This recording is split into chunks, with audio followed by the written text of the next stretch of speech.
Quelques mois après la signature d'un contrat entre les gouvernements congolais à travers les ministères des Finances et l'entreprise de construction turque Milvest Company, de grands travaux de construction de 5 immeubles s'exécutent à pas de géant en plein quartier d'affaires de Gombe. En seulement 90 jours, de grosses œuvres sont sorties des terres dans l'espace compris entre le ministère des Affaires étrangères, l'Athénée de la Gombe et le palais de justice.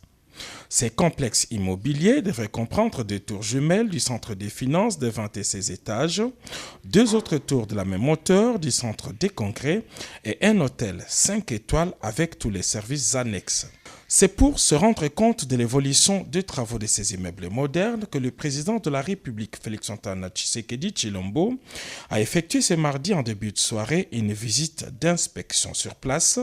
Le chef de l'État s'est d'abord rassuré des conditions de travail et traitement des ouvriers congolais avant de s'entretenir avec l'équipe turque en présence du ministre des Finances, celui du budget et leurs collègues des affaires foncières. Suivant les explications de M. Turan Mildor, le patron du groupe Milvest, dans les 5 prochains mois, toutes les grosses œuvres seront exécutées et les immeubles seront remis clé en main en décembre 2023.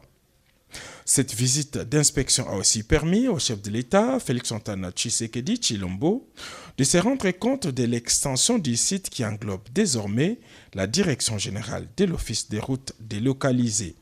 Avec ces deux tours jumelles d'architecture moderne et futuriste, le centre des finances de Kinshasa abritera entre autres les cabinets du ministre des Finances, celui de son collègue du budget et plusieurs services relevant de ces deux institutions, le tout à un jet de pierre de la Banque centrale du Congo. Quant au centre des congrès, il sera constitué entre autres d'un amphithéâtre de 3000 places, des salles de conférences et autres auditoriums ultramodernes.